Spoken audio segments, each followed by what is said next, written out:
बहुत बहुत साल पहले, लगभग 2000 साल पहले, जब राजा हिरोद ने यहूदिया पे राज किया था, जो अब इज़राइल का एक हिस्सा है। परमेश्वर ने स्वर्गदूत गैब्रियल को एक युवती के पास भेजा जो उत्तरीय शहर नसरेत में रहती थी। वो लड़की थी मरियम, जो बहुत दयालु और गुणी थी और जोसेफ की संगिनी थी। शांति आपके साथ। आप धन्य हो गए, ईश्वर की कृपा आप पर है। डरो मत, ईश्वर की कृपा आपके साथ है। उन्होंने आपको विशेष कार्य के लिए चुना। वो आपके घर में इन बीज को नहीं चुना जो उन्हें पवित्र वचन में मिले, और आप उसका नाम यीशु देंगे। वो होगा भगवान का अपना बेटा, उसका राज्य कभी खत्म नहीं होगा। मैरी बहुत हैरान थी और समझ नहीं पा रही थी कि स्वर्गदूत का क्या मतलब है। मैरी पहली बार में डर गई थी, लेकिन उसने भगवान पे भरोसा किया। मैं प्रभु की सेवा करने के लिए जीती हूँ। उनकी इच्छा मेरी आत्मा, लेकिन मेरी शादी अभी नहीं हुई है। क्या ऐसा होना संभव भी है? सबका मानना था अपनी चचेरी बहन की अम्मा बनने के बाद वही रही, और अब जब भी उनका भी बच्चा होगा, उसे परमेश्वर यीशु के लिए रास्ता तैयार करेगा। ये कहकर गैब्रियल गायब हो गए। मैरी ने अपने परिवार और दोस्तों को अलविदा कहा और अपनी चचेरी बहन एलिज़ाबेथ और उसके पति जगरिया से मिलने गई। एलिज़ाबेथ मैरी को देखकर बहुत खुश हुई। वो जानती थी कि मरियम को भगवान ने अपने बच्चे की माँ बनने के लिए चुना था।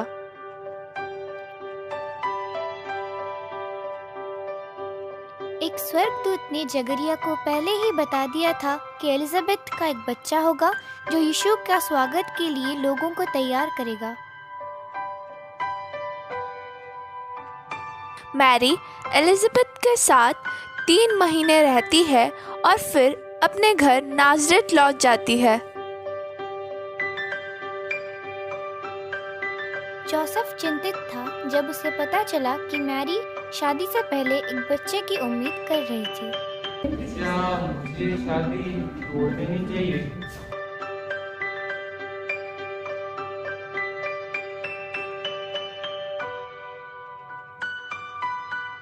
मरियम को पत्नी के रूप में स्वीकारने से मत डरो। वह ईश्वर द्वारा उनके पुत्र की मां बनने के लिए चुनी गई है। बच्चे का नाम यीशु रखा जाएगा, जिसका मतलब है उद्धारकर्ता।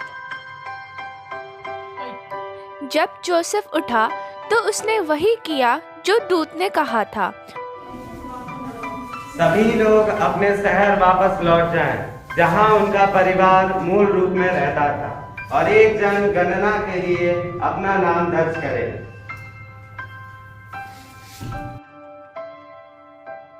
उस समय मैरी और जोसेफ जिस भूमि में रह रहे थे वो रोमन साम्राज्य का हिस्सा था।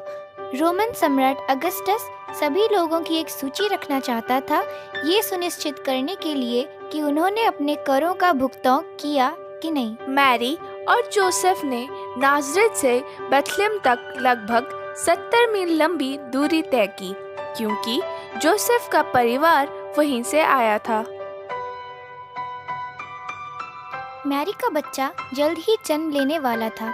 लगभग 1 हफ्ते बाद वे बेथलेहम पहुंच गए। मैरी बहुत थकी हुई थी। जोसेफ रहने के लिए जगह तलाश करने लगा। जनगणना में गिने जाने के लिए बेथलेहम आए हैं और हमें रहने के लिए एक जगह की तलाश है। क्या हम यहाँ रह सकते हैं? हमारे यहाँ पहले से कमरे भरे हुए हैं। जोसेफ एक कमरे की तलाश कर रहा था, लेकिन सभी सराय भरे हुए थे। अंतिम में एक सराय के मालिक ने मैरी के हालत को समझा।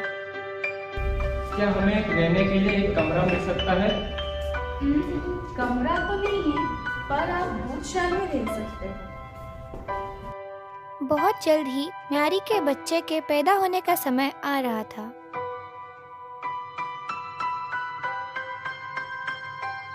देर रात हो गई थी। सितारे स्थिर रूप से चमक रहे थे।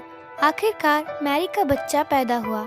मैरी ने बच्चे को अपने बाहों में पकड़ लिया और भगवान को धन्यवाद दिया। एक स्वस्थ बच्चे का अद्भुत उपहार।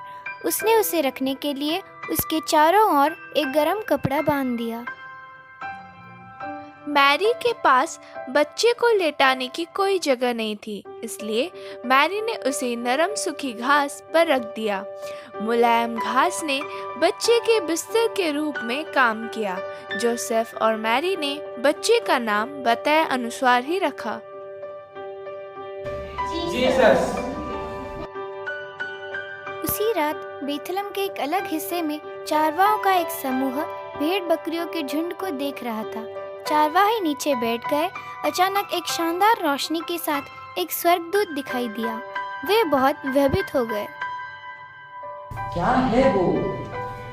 मैंने पहले कभी ऐसा कुछ नहीं देखा है। छिप जाओ।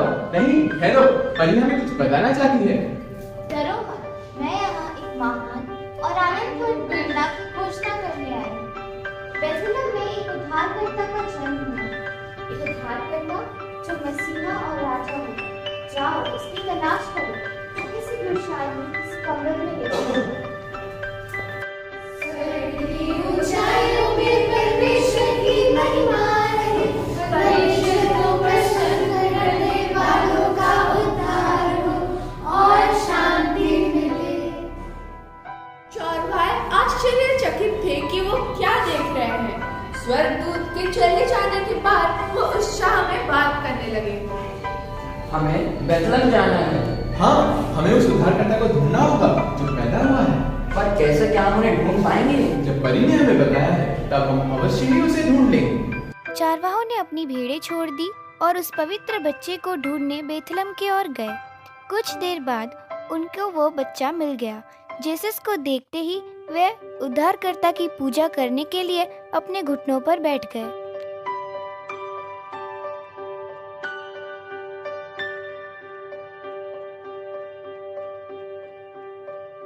चौरवाहों ने सभी को बताया कि स्वर्गदूत ने क्या कहा था और वो सुनकर सब हैरान रह गए।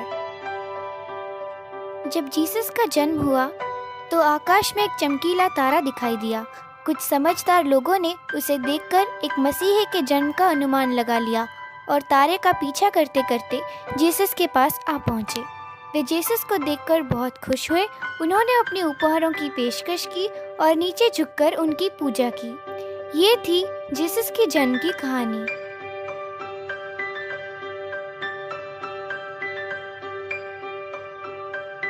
जब जीसस बड़े हुए वो एक महान शिक्षक बने। उन्होंने एक आदर्श जीवन जिया और कई चमत्कार। जीसस सिर्फ एक साधारण मनुष्य ही नहीं बल्कि परमेश्वर के पुत्र थे जो लोगों को जीवन के सही मार्ग दिखाने आए थे। इसलिए जीसस के जन्म को क्रिसमस के जश्न के तौर पे मनाते हैं। जीसस भगवान के पुत्र होने के बावजूद वे अपना जीवन लोगों के लिए समर्पित कर दिए। क्रिसमस की भावना का अर्थ है घृणा, दुख और कड़वाहट को दूर कर प्रेम, उल्लास और मिठास से भर देते हैं। एक समय जब हमारे कर्म ईश्वर की उपस्थिति को प्रकाश करते हैं। आशा है क्रिसमस बेल की घंटियां आपके जीवन को सुख और समृद्धि के संगीत से भर दें। आप सभी को क्रिसमस की हार्दिक शुभकामनाएं।